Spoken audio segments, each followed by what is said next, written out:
Hello friends, welcome to my channel. Hi friends, ఈరోజు మనం tasty and healthy బాదం powder అలాగే బాదం పాలు ఎలా ప్రిపేర్ చేయాలో చూద్దాము. ఇది మా పిల్లల కోసం ప్రిపేర్ చేశానండి. వాళ్ళు అస్సలు పాలు తాగరండి. ఈ పౌడర్ వేసి ఇస్తే పాలు ఇష్టంగా తాగుతారండి. అందుకే మీకు కూడా ఒకసారి చూపిద్దామని, మీ పిల్లలకు కూడా యూజ్ అవుతుందేమోనని నేను ఇది వీడియో కూడా షూట్ చేశానండి. ఇది పిల్లలకైనా పెద్దవాళ్ళకైనా పాలల్లో కలిపి తాగితే పోషక విలువలు కూడా బాగా ఉంటాయి. ఇలా పౌడర్ ప్రిపేర్ చేసిన తర్వాత దీన్ని ఒక ఎయిర్ టైట్ బాక్స్లో స్టోర్ చేసుకోవచ్చు. ఇప్పుడు ఈ ప్రిపేర్ చేసిన పౌడర్ని ఇలా పాలల్లో కలిపి ఇస్తే వాళ్ళ పిల్లలు కూడా చాలా చూడగానే తాగాలనిపిస్తుంది, వాళ్ళకు చాలా ఇష్టంగా తాగుతారు. ఫస్ట్ టైం నా ఛానల్ని చూస్తున్న వాళ్ళైతే కింద కనిపిస్తున్న రెడ్ కలర్ సబ్స్క్రైబ్ బటన్ని ప్రెస్ చేస్తే సబ్స్క్రైబ్ అవుతుందండి. ఆ తర్వాత పక్కనే ఒక బెల్ ఐకాన్ కనిపిస్తుంది. ఆ బెల్ ఐకాన్లో క్లిక్ చేసినప్పుడు మీకు ఆల్ అనే ఆప్షన్ వస్తుంది. అందులో క్లిక్ చేస్తే నేను చేసే కొత్త వీడియోస్ అన్నీ మీకు నోటిఫికేషన్లో వస్తుంటాయి. ఇప్పుడు ఈ బాదం పౌడర్ని ప్రిపేర్ చేయడానికి నేను ఒక కప్పు బాదం తీసుకుంటున్నానండి.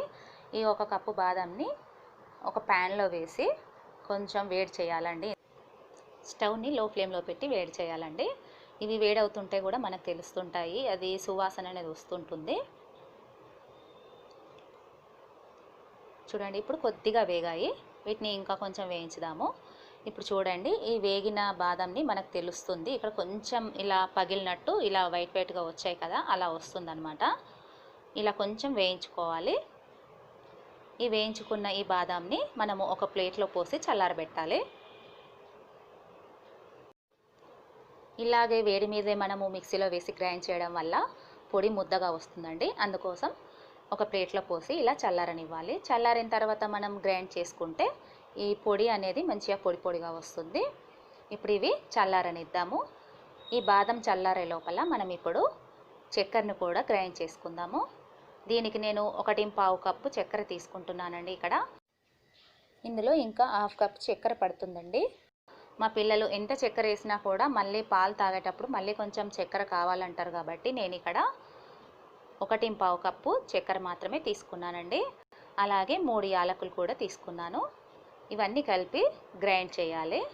ఇలా గ్రైండ్ చేసిన తర్వాత ఈ లోపల మనకి బాదం కూడా చల్లారాయండి.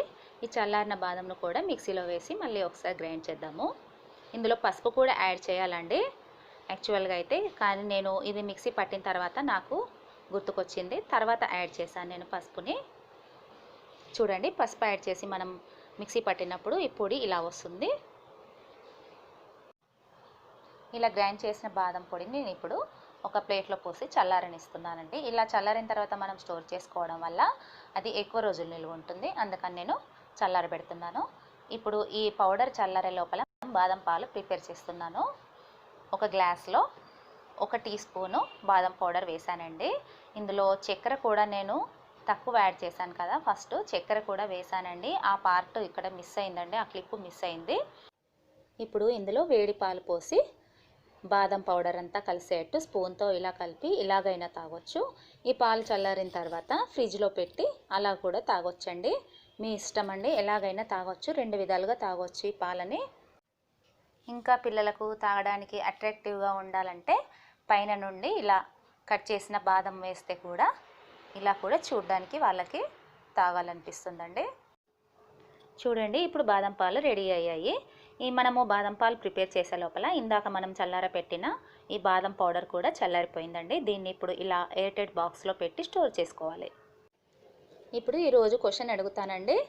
నేను ఇందులో ఎంత షుగర్ యాడ్ చేశానో ఇంకా ఎంత షుగరు పడుతుందని చెప్పాను. దీనికి కరెక్ట్ ఆన్సర్ కింద కామెంట్ బాక్స్లో పెట్టండి. ఈరోజు 12 గంటల వరకు, రాత్రి 12 గంటల వరకు వచ్చిన ఆన్సర్స్ మాత్రమే నేను తీసుకుంటానండి. ఇది ఫ్రెండ్స్ ఈరోజు వీడియో. మీకు కనుక ఈ వీడియో నచ్చినట్టయితే మరిన్ని ఇలాంటి వీడియోస్ కోసం నా ఛానల్ని లైక్ చేయండి, షేర్ చేయండి, సబ్స్క్రైబ్ చేయండి. Thanks for watching.